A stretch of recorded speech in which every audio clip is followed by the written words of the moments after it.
So tomorrow is, well, it's America's 250th anniversary, 2.5 centuries since the Declaration of Independence. Which is a huge milestone, obviously. Right, it's massive. And usually you'd expect the narrative today to be all about unity. You know, fireworks, barbecues, pointing at the flag and saying, saying that we made it. Yeah, the typical celebration stuff. Exactly.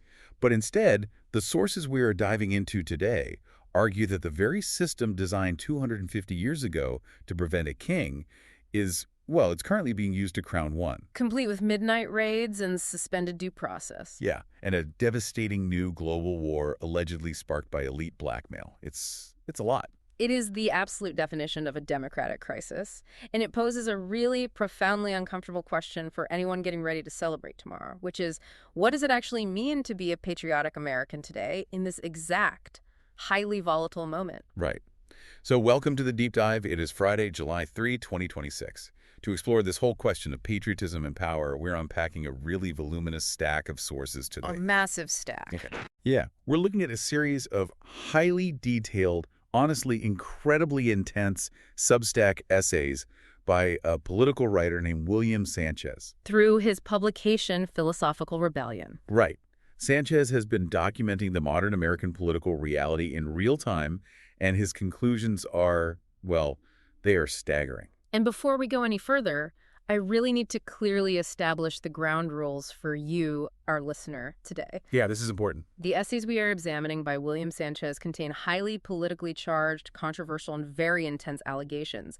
He is writing about Donald Trump, the modern GOP, international conflicts, and deep systemic corruption. Right, heavy stuff. Exactly. So we want to explicitly state that we are not endorsing these viewpoints. We are not taking sides, and we are not here to validate his claims. Not at all. Our mission today is strictly to impartially report, deconstruct, and help you understand the arguments and ideas contained within this specific source material. Think of us as your guides through Sanchez's worldview, because we are going to look at his claims connecting a 250-year-old definition of patriotism, a massive cover-up involving the Jeffrey Epstein sex trafficking ring, and a devastating new war in Iran. It's a huge web. It really is. And here's where it gets really interesting.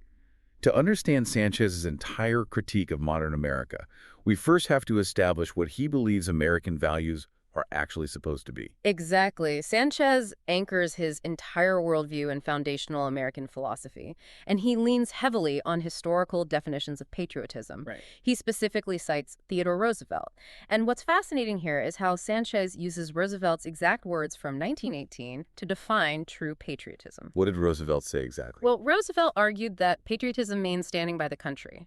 It explicitly does not mean standing by the president. In fact, Roosevelt argued it is, quote, unpatriotic and servile to support a public official when they fail the nation, right or wrong. Wow. Unpatriotic and servile. He even quotes Roosevelt saying that to announce there must be no criticism of the president is morally treasonable to the American public. Right. That is a massive ideological anchor. You know, you don't pledge allegiance to a man, you pledge allegiance to the constitutional republic. Precisely. But wait, I want to play devil's advocate for a second here, because for a lot of voters, loyalty to a strong leader is their version of patriotism. They see the president as the literal embodiment of the country. So how does Sanchez dismantle that? He dismantles that by diagnosing the modern Médier movement not as a political party, but as a cult of personality. A cult. Yeah. He argues that the modern Republican Party has ceased to function as a traditional constitutional apparatus and has devolved into what he explicitly labels a Trump cult. Interesting. Because in a healthy republic, Congress's primary job is to hold the executive branch accountable, right? They hold the purse strings. They have subpoena power. Checks and balances? Exactly. But Sanchez argues the GOP has completely abdicated this duty. Instead, they worship the executive like a king. Right. He describes a culture within the GOP that requires just humiliating levels of fealty. If you don't offer absolute obedience, you are cast out entirely. Yeah, you're done. And he uses this incredible quote from James Madison. Let me find it here. The means of defense against foreign danger have been always the instruments of tyranny at home. A very prescient quote. Yeah. Sanchez is arguing that tyranny is here, right now, in the form of this absolute subservience to one leader. But let's move from the abstract philosophy into the concrete reality. What does this tyranny actually look like mechanically? Well, this is where Sanchez provides a highly documented ledger of what he considers terrifying abuses of power by the Trump administration. Right. Actions that he argues are only mechanically possible because the legislative branch refuses to check the executive's power. He documents things that read like a dystopian thriller, to be honest. But he backs them up with administrative realities. Like one. For example, he talks about the deployment of ICE agents via Black Hawk helicopters to raid apartment complexes in Chicago in the middle of the night. Okay, stop right there, because I think a lot of people hear that and think, wait, the military can't just operate in American cities. We have laws against that, right? Yeah. Like the Posse Comitatus Act. Yes. So how does the executive branch legally justify military-style raids domestically? That's the exact mechanical loophole Sanchez focuses on. The Posse Comitatus Act generally prevents the federal military from enforcing domestic laws. Right. But ICE, Immigration and Customs Enforcement, is technically a civilian law enforcement agency under the Department of Homeland Security, not the Department of Defense. Oh, I see. Yeah, so Sanchez argues the administration has essentially militarized DHS, equipping them with Black Hawk helicopters, flashbangs, and drones to execute these midnight sweeps, rounding up Americans and legal residents without traditional military oversight. Wow. So it's a semantic workaround. Yeah. You just dress a civilian agency in military gear, give them military tactics, and suddenly you bypass the law. Precisely. And Sanchez points out the even more terrifying legal mechanism, or lack thereof, behind these sweeps. He describes the effective suspension of habeas corpus. Okay, let's unpack habeas corpus for a second, because that's a term thrown around in high school civics. But we really need to understand how vital it is. Literally translated, it means show me the body. Right. It's the constitutional right to stand before a judge and demand the government prove they have a legal reason to hold you. It's the ultimate receipt you demand from the state. Exactly. Without habeas corpus, the state can just disappear you. And Sanchez argues the administration is essentially claiming the power to deport individuals, including U.S. citizens, on fabricated grounds before a court can ever intervene. That is terrifying. He cites a very specific chilling case, a unanimous 9-0 Supreme Court ruling regarding a man named Kilmar Abrego Garcia. What happened there? Garcia was snatched off the street in Maryland without a warrant and flown to a foreign prison in El Salvador. Yeah. The Supreme Court ordered the government to facilitate his release, noting that the government's legal argument essentially implied it had the authority to deport and incarcerate any U.S. citizen without legal consequence. And mechanically, how does a president respond to a 9-0 Supreme Court order? Because, Alexander Hamilton famously pointed out that the Supreme Court has neither force nor will, but merely judgment. They don't have an army to enforce their rulings. And that is exactly the crisis Sanchez highlights. Trump's response to that unanimous Supreme Court order was basically, I could bring him back, but I don't want to, so I won't. Just flat out refused. Yes. The executive branch controls the actual mechanics of law enforcement. If the president simply ignores the court, the only remedy left is for Congress to impeach him. Right. But as we established in Sanchez's first premise, Congress is entirely captured by the cult. So the system of checks and balances completely fails. And Sanchez details what happens in that vacuum of accountability. He documents how these wrongfully detained individuals, including legal migrants and allegedly U.S. citizens, are being shipped to foreign torture camps. Yes. He specifically names El Salvador's CECOT prison, which is this massive, brutal mega prison. He alleges this is happening under secretive pacts with authoritarian regimes. I mean, this isn't even extradition. This is extraordinary rendition happened to people on American soil. Which brings us to how this unchecked power is weaponized against domestic critics, too. Sanchez argues another major pillar of this tyranny is the use of state power to punish political enemies and crush free speech. Right. He isn't just talking about a president complaining about the press on social media. He's documenting the weaponization of the federal bureaucracy. Yeah, the examples he gives are incredibly specific. He talks about college students having their visas canceled or being arrested without criminal charges simply for protesting or expressing views the administration deems to have adverse foreign policy consequences. Exactly. But the one that really caught my eye was the entertainment sphere. Sanchez details how Jimmy Kimmel was forced off the air. Let's walk through the mechanics of that, because the government can't just call a television network and say, fire this guy, right? Well, officially, no. But Sanchez argues the reality of regulatory capture makes it possible. Kimmel misidentified the political affiliation of a conservative activist's assassin. Right, that was the inciting incident. But Sanchez argues the real offense, in the administration's eyes, was Kimmel airing a clip of Trump showing a total lack of empathy regarding the death. So how does the government respond? According to Sanchez, the FCC, under Trump-appointed leadership, allegedly threatened ABC's parent company with regulatory friction. Oh, I see. They threaten their broadcast licenses or they hold up massive corporate mergers. Exactly. Because the government controls the regulatory environment that these mega corporations rely on to survive. So the network just bows to the pressure. Kimmel gets an indefinite suspension. And now, Sanchez claims Kimmel is effectively being extorted to pay a, quote, meaningful personal donation to a conservative package just to be considered to return to the air. It is the classic definition of a protection racket, executed through the federal bureaucracy. It's like hiring a security guard for your neighborhood. But instead of stopping burglars, he rewires the alarm system to only go off if someone criticizes him. That's a great analogy. The system stops protecting the house and just protects the chief. The entire apparatus of the state, ICE, the FCC, the military, it's all repurposed to protect the ego and power of one man. But if Sanchez is right that this administration is entirely transactional, if every lever of government is just a tool for personal survival, we really have to ask, how do we get a leader whose psychology demands that? Right. Where does this come from? Exactly. Well, Sanchez addresses this directly in his essays by pivoting to a deep psychological and historical profile of Donald Trump himself. Okay. To understand the systemic abuses of the presidency, Sanchez argues, you really have to understand the character of the man holding the office. And he paints a picture of a man forged by a lifelong, absolute lack of accountability. He focuses heavily on Trump's upbringing, right? Yeah.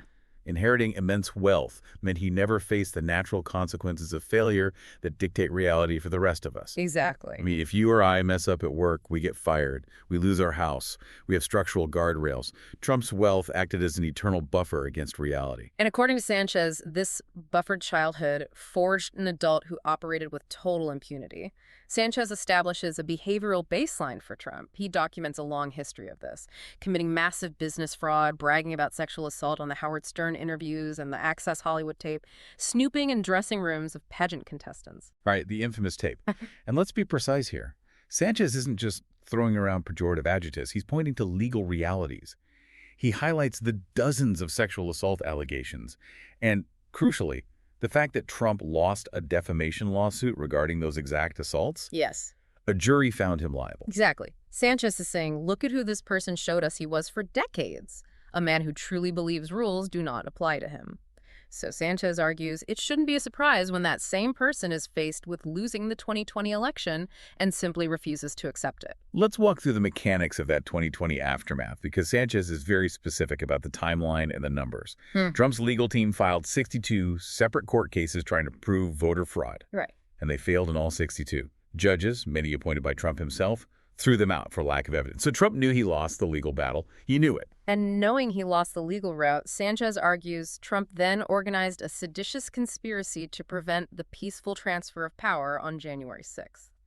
Now, Sanchez is very deliberate with his legal terminology here. How so? He explicitly labels the actions surrounding January 6th as treason against the United States. Right. And to understand why he uses that specific word, we need to look at what treason actually means under the Constitution. Yeah. It's the only crime explicitly defined in the U.S. Constitution. It is. It means levying war against the United States or adhering to their enemies, giving them aid and comfort. Sanchez is arguing that by organizing domestic extremists to violently intimidate Congress and halt the certification of an election, Trump was literally levying war against the constitutional order. And significantly, Sanchez points out that Trump began his current 2024 term by pardoning those convicted in the January 6th riots, including individuals with prior convictions for severe non-political crimes. Really? Yes. Sanchez interprets this as Trump openly endorsing political violence when it's used for his benefit. He is essentially maintaining a private violent militia that he can pardon at will. But here's the most damning conclusion Sanchez draws from this entire character study. It's not just an indictment of Trump, it's an indictment of the voters. Yes, the electorate. Sanchez argues that the fact that MAGA voters consciously chose to re-elect a morally bankrupt individual in 2024, fully aware of the sexual assault verdicts, fully aware of the business fraud, fully aware of the 62 failed court cases and the sedition, That indicates a deep, systemic moral rot within the Republican Party. It's a profound sociological observation. Yeah. Sanchez is arguing that the electorate didn't vote for him despite his lack of accountability. They voted for him because he represents a rejection of traditional democratic accountability. Wow. They want a leader unbound by rules because they believe he will use that unbound power to punish their cultural enemies. So if Sanchez is right, how does that translate into the actual dollars and cents of governing? If you have a leader with no concept of accountability who expects the absolute loyalty of a king, how does he handle the economy? Well, this is where Sanchez transitions his focus from the consolidation of power to the exploitation of that power. He argues that Trump leverages the highest office not just to protect his ego, but for immense personal and elite financial gain. We move squarely into the realm of plutocracy and bribery. And Sanchez highlights this incredible hypocrisy to make his point. He contrasts the GOP's relentless, multi-year congressional investigations into Hunter Biden. Now, Sanchez characterizes Hunter's actions as mild, inconsequential corruption, Right. basically capitalizing on his last name to get a lucrative board seat on a Ukrainian energy company. It's sleazy, sure. Right. But Sanchez contrasts the sheer outrage over Hunter Biden with the GOP's total, willful blindness to what he describes as blatant, massive corruption by Trump and his inner circle, particularly his son-in-law, Jared Kushner. And this is where we have to look at the mechanics of modern bribery. We aren't talking about briefcases of cash handed over in a parking garage. No, of course not. Sanchez alleges that Trump and his family take legitimate, massive bribes disguised as investments from Middle Eastern countries. He points specifically to Jared Kushner securing a $2 billion investment from the Saudi Sovereign Wealth Fund shortly after leaving the White House. $2 billion. Yes, and this was overriding the objections of the fund's own advisory panel. Right. And Sanchez's argument is that these aren't just savvy business deals. He argues these are transactional payments specifically designed to dictate U.S. policy outcomes in the Middle East. It is the literal privatization of American foreign policy. You pay the family fund, you get the favorable weapons deal or the diplomatic cover. Exactly. And while he's orchestrating this on the global stage, Sanchez breaks down what Trump is doing domestically. He introduces this concept of economic cosplay. Economic cosplay. Yeah, Trump cosplays as a blue-collar economic populist to his base. He puts on the hard hat, he holds rallies in Rust Belt towns, he rails against the elites. But in reality, Sanchez argues, he rules as a complete plutocrat. To emphasize this, Sanchez pulls a brilliant historical reference from Adam Smith, the 18th century father of capitalism. Smith warned of the masters of mankind. The masters of mankind. Yeah, the economic elite who operate with insatiable greed and dictate policy purely for their own benefit. Sanchez argues that Trump is entirely aligned with these modern masters of mankind, citing his incredibly close alliance with billionaires like Elon Musk. And Sanchez argues this alliance results in a reverse Robin Hood agenda. While promising to help the working man, the administration is actually enacting policies that steal from the working poor and the middle class, passing that wealth directly upward to enrich the billionaire class. Stealing from the poor to give to the rich. Exactly. It is a total betrayal of the historical American labor movement that built the middle class in the first place. Okay, let's break down the mechanics here, because this is crucial. Sanchez points to aggressive tariffs as the primary tool for this reverse Robin Hood theft. But tariffs are always pitched to the public as a way of punishing foreign countries, like China, right? Like, we're going to tax China. How is that stealing from the American working class? That is the great economic sleight of hand that Sanchez exposes. Mechanically, a tariff is an import tax. Right. But the foreign country doesn't pay the tax. If a U.S. company imports a washing machine from China and there is a 20% tariff, the U.S. company pays that tax at the border. The company pays it. Yes. And what does the company do? They immediately pass that cost on to the consumer. The washing machine at Home Depot just gets 20% more expensive. Right. It's like a toll booth on a bridge, but the shipping company just adds the cost of the toll to your grocery bill. You end up paying for it without even realizing it. Exactly. So a tariff is mechanically a highly regressive sales tax on the American consumer. It causes massive inflation on everyday goods. The working class pays more for clothes, electronics, and food. And where does that money go? Well, meanwhile, the revenue generated by those tariffs, combined with massive corporate tax cuts, stays at the top. The billionaires get the tax cuts, and the working class pays the inflated prices. The wealth moves from the bottom to the top. But that raises a massive psychological question. If the policies are financially devastating the working class, How do you get the working class to enthusiastically vote for them? Sanchez points to the culture war as the ultimate distraction mechanism. It's a sleight of hand. It's like a magician waving a brightly colored cloth with one hand while picking your pocket with the other. Exactly. The elites use relentless cultural outrage, focusing on trans athletes in high school sports or migrant caravans or what a 19-year-old college student said at a protest to keep the base entirely agitated and emotionally occupied. Just constantly angry about something else. Yes. They blind the working class to the very real, tangible class warfare being waged against them economically. Look at this cultural outrage over here while we rewrite the tax code and tariff laws over there. It is incredibly manipulative. But okay, let's follow Sanchez's logic to its darkest conclusion. We've established his view of a transactional leader who views the government as a shield for his ego and a cash register for his family. Right. We have a political party that refuses to hold him accountable. What happens when that ecosystem of survival is threatened by the ultimate elite blackmail? How does a transactional leader handle a crisis where his own freedom is on the line? This brings us to the most intense, chilling allegations in all of Sanchez's essays: the Jeffrey Epstein scandal and the current cover-up. This part of the deep dive is heavy, so listener, brace yourself. We are talking about Jeffrey Epstein, a financier who ran an international elite sex trafficking operation that had, according to the Department of Justice, over 1,000 victims. Over 1,000. Yeah. When Trump campaigned in 2024, one of his massive promises to his base, a base that, remember, was hyper-focused on internet conspiracies regarding elite child trafficking, was total transparency. He promised to release the Epstein files and expose the rot. And initially, the optics supported that promise. Trump's Department of Justice, led by Attorney General Pam Bondi, alongside Kash Patel at the FBI, promised full accountability. They made a big show of it. They did. They allocated massive federal resources to the investigation. They assigned 1,000 FBI personnel working in 24-hour shifts to scour over 100,000 Epstein-related records. It was a massive dragnet. But Sanchez notes a very specific, crucial detail that came from a whistleblower inside the operation. The FBI was specifically directed to flag any mentions of Donald Trump. Yes. They gathered all the intelligence, they found out exactly what was in the files, and then abruptly, the entire narrative flipped. Just completely changed course. Exactly. After this unprecedented mobilization of resources, Attorney General Pam Bondi declared the case closed. She released a set of heavily redacted binders to the public that mostly contained old, already public information. And to prove to the public that Epstein killed himself in 2019 and there was no foul play, they released a video of the hallway outside his prison cell. But Sanchez points out that the video was spliced. It had nearly 3 minutes deliberately edited out right at the crucial moment. Using basic Adobe editing software. Wait, Adobe software? How does the federal government release a spliced prison security feed and expect to get away with it? I mean, really? Bondi's official excuse was that the camera system from the 90s just happened to miss a minute of footage every night due to technical glitches. That's absurd. Sanchez argues it's an excuse that is insulting to the public's intelligence, designed not to be believed, but to demonstrate that the administration can lie to your face and you can't do anything about it. This abrupt, highly suspicious closure sparked a massive legislative fight.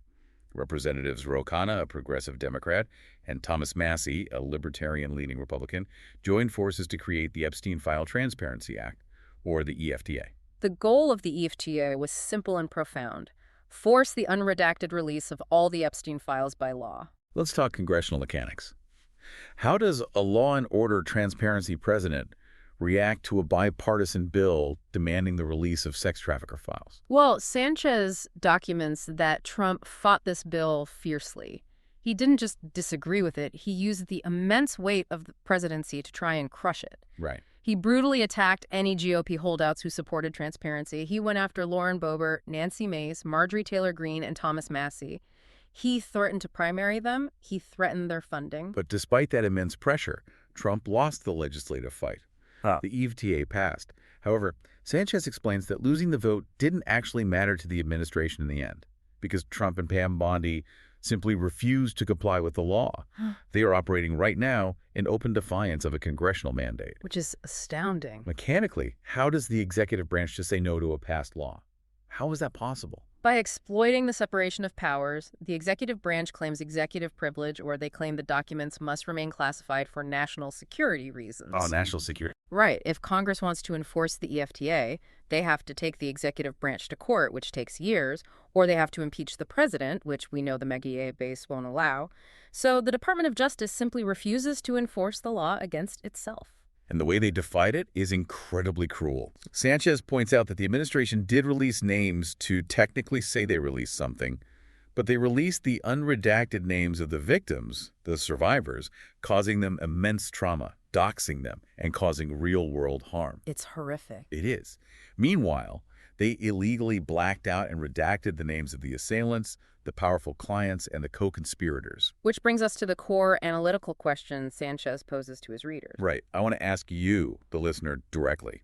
Why would a sitting president expend so much political capital, attack his own loyal party members, and blatantly break the law just to cover up an elite sex trafficking operation? Sanchez answers this by pointing to the claims and evidence found within the fragments of the files that did manage to get leaked or squeezed out over the years. According to the sources Sanchez cites, the files contain highly credible rape accusations against Donald Trump by an underage victim. An underage victim. Yes. Yeah. They contain details of a massive financial payment made to his accuser to silence her. And perhaps most chillingly, Sanchez quotes Jeffrey Epstein's own brother, Mark Epstein, who stated on the record that if Jeffrey had revealed what he knew about Donald Trump, the 2016 election would have been canceled. Sanchez's conclusion is unequivocal. Donald Trump is actively covering up the Jeffrey Epstein sex trafficking operation because he is personally, criminally implicated as a participant. It is a cover-up born of sheer self-preservation. According to Sanchez, it's the biggest scandal in American presidential history. The President of the United States using the Department of Justice to protect a child sex trafficking ring because he was a client. It's staggering to even think about. But here is where Sanchez's narrative expands from a horrific domestic scandal into a global catastrophe. How does a domestic cover-up of this magnitude spark a war in the Middle East? Because Sanchez connects the Epstein blackmail directly to current U.S. foreign policy. This is where we examine Sanchez's theory on the true origins of the current devastating war in Iran. Okay, let's unpack this. To understand the war, you really have to understand the leverage. Sanchez outlines long-standing claims that Jeffrey Epstein and his chief co-conspirator, Ghislaine Maxwell, were not just independent criminals. They had deep, documented ties to Israeli intelligence, the Mossad. Let's talk about how intelligence gathering works in this context. Sanchez is describing a classic honeypot operation, right? Precisely. In intelligence terms, a honeypot is a trap that uses sex or romantic relationships to compromise a target. Sanchez argues Epstein's entire island and trafficking operation was, in part, a massive intelligence-gathering machine designed to collect blackmail on powerful global figures, politicians, scientists, billionaires. So, Sanchez argues that the Israeli government, specifically Prime Minister Benjamin Netanyahu, currently possesses the incriminating Epstein blackmail files on Donald Trump. Yes. Including the video evidence or the proof of sexual assault. This means the President of the United States is fundamentally compromised by a foreign power. Which perfectly explains the otherwise baffling, radical shifts in U.S. foreign policy that Sanchez describes. According to the sources, Trump is effectively acting as the second-in-command to Netanyahu. To second-in-command. Yes. Sanchez describes Netanyahu as a religious fundamentalist who is seeking to expand territorial control to ethnically cleanse Gaza and the West Bank and create a greater Israel. But to achieve that regional dominance, Netanyahu needs the U.S. military to fight his larger regional enemies, specifically Iran. So Trump, compromised by the Epstein blackmail and desperate to keep those files hidden, drags the United States into an illegal offensive war against Iran on Israel's behalf. And Sanchez details the absolute horrors of this conflict. This isn't just funding a proxy war. This is direct U.S. involvement in staggering war crimes. The sources highlight incredibly specific military atrocities. Sanchez documents how, on day one of the war with Iran, Trump stripped away the traditional military rules of engagement. Let's look at the military mechanics there. Sanchez says he ordered maximum lethality. What does that actually mean on the ground for a soldier or a pilot? Rules of engagement, or ROE, dictate when and how forces can use combat power. They are designed to minimize civilian casualties. Right, to protect non-combatants. Exactly. Stripping them away means removing the threshold for acceptable collateral damage. If a high-value target is in a civilian area, traditional ROE might abort the strike. Maximum lethality means you take the shot regardless of who is around. And Sanchez documents the horrifying result. U.S. forces intentionally dropped a double-tap strike on a girls' school in Iran, resulting in the mass murder of over 160 children. A double-tap strike, for those who don't know, is when you bomb a target, wait for the first responders and civilians to rush in to pull people from the rubble, and then you bomb the exact same spot again. It's brutal! It is explicitly designed to maximize casualties. It is a defined war crime under international law. Furthermore, Sanchez notes Trump deployed a blockade of 10,000 U.S. troops in the Strait of Hormuz, one of the most critical global oil choke points, risking a massive global economic escalation and putting thousands of American lives on the line. 10,000 troops. Yes. Sanchez explicitly labels Donald Trump a war criminal for these actions. But wait, I have to push back here. There is an incredible paradox that Sanchez is highlighting, and we really need to address the cognitive dissonance. Go ahead. The MAGA base cheered for America first. For years, their entire identity was ending endless wars. They wanted to bring the troops home from the Middle East. How is that exact same political base now silently accepting 10,000 American troops being deployed as cannon fodder to secure territorial expansion for a foreign nation? How does Sanchez explain this? Sanchez explains it by circling all the way back to his very first premise in segment 1, the cult mentality. All right. When a political movement abandons its core ideology to worship a leader, the ideology just becomes whatever the leader does today. It's completely malleable. It just shifts based on his mood. Exactly. If Trump was anti-war yesterday, the base was vehemently anti-war. If Trump, compromised by blackmail, starts a war for Israel today, the base suddenly supports the war. There is no intellectual consistency. There is only obedience. Wow. And this is where the culture war distraction we talked about earlier becomes lethal. The relentless outrage over domestic cultural issues keeps the base from realizing their own sons and daughters are being sent to die for a compromised president's blackmail problem. Okay, take a breath. We have walked through a truly grim, heavy diagnosis today. Domestic tyranny, the erosion of habeas corpus, a plutocratic economy stealing from the working class, a massive sex trafficking cover-up, and a horrific foreign war driven by blackmail. It's a lot to take in. It feels hopeless, honestly. But Sanchez doesn't just write a post-mortem of the Republic. He proposes a roadmap for a cure. What are his solutions for fixing the nation as we hit our 250th anniversary? Sanchez's solutions are multi-layered, addressing the psychology, the structure, and the policies of the nation. Where does he start? First, he calls for a massive ideological and cultural shift. He argues that Americans must fundamentally reject what he calls the cookish subservience to party leaders. We have to stop treating politicians like celebrities or kings and remember that they are public servants who can and must be fired. Right, he goes back to Theodore Roosevelt. He says we need to reclaim the working class capitalism of Roosevelt's new nationalism. Exactly. We have to reject the plutocracy. We have to remember that the government should be a tool to protect the working class from the excesses of the billionaires, not a tool for billionaires to extract wealth from the working class. But he doesn't stop at just changing our mindset. He wants structural, constitutional changes to the U.S. government. Yes, Sanchez believes the system itself is currently broken and needs a patch. He calls for constitutional reform using an Article 5 convention. Stop right there. An Article 5 convention sounds like a constitutional nuclear option. How does that actually work mechanically? Article 5 of the Constitution provides two ways to propose amendments. The one we know is a 2/3 vote in both houses of Congress. Which is almost impossible right now. Right. But the founders knew Congress might become too corrupt to fix itself, so they included a second method.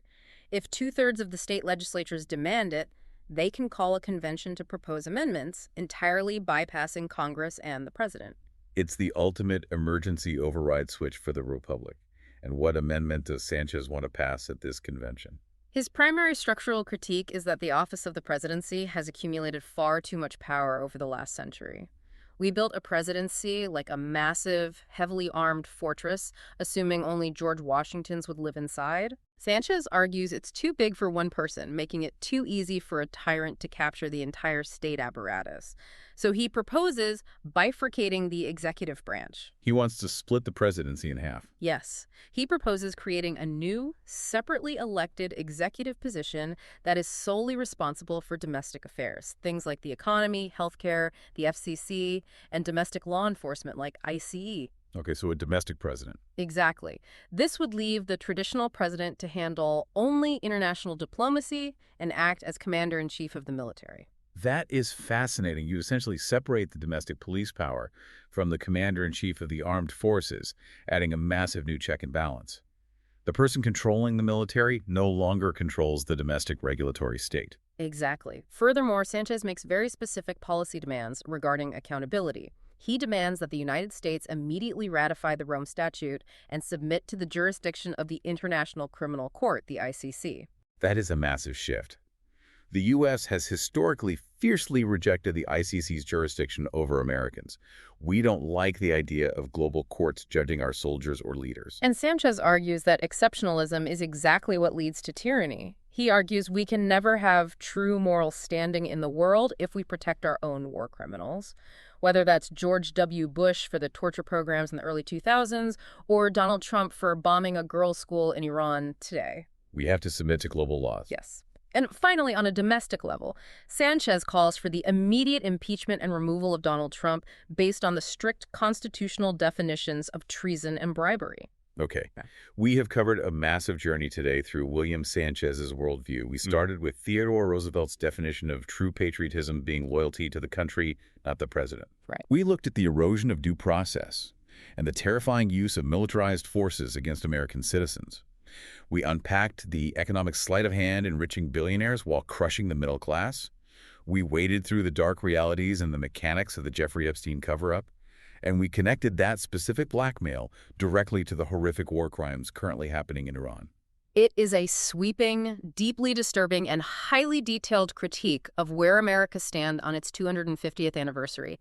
It suggests that the democratic experiment is under the most severe internal threat since the Civil War. And as we promised at the beginning, we want to leave you, our listener, with a final, provocative thought to mull over as the fireworks go off this weekend. If William Sanchez is right that the accumulation of unchecked executive power inevitably leads to tyranny, exactly as James Madison warned us centuries ago, well, then perhaps the ultimate test of patriotism on our 250th anniversary isn't how fiercely we defend our current leaders or which flag we wave. Perhaps true patriotism is measured by how willingly we are prepared to fundamentally redesign the very office of the presidency itself to survive the 21st century. What happens when the system designed to prevent a king is the exact mechanism being used to crown one? That is the question of the hour. We started this deep dive talking about the American blueprint, the foundation laid 250 years ago.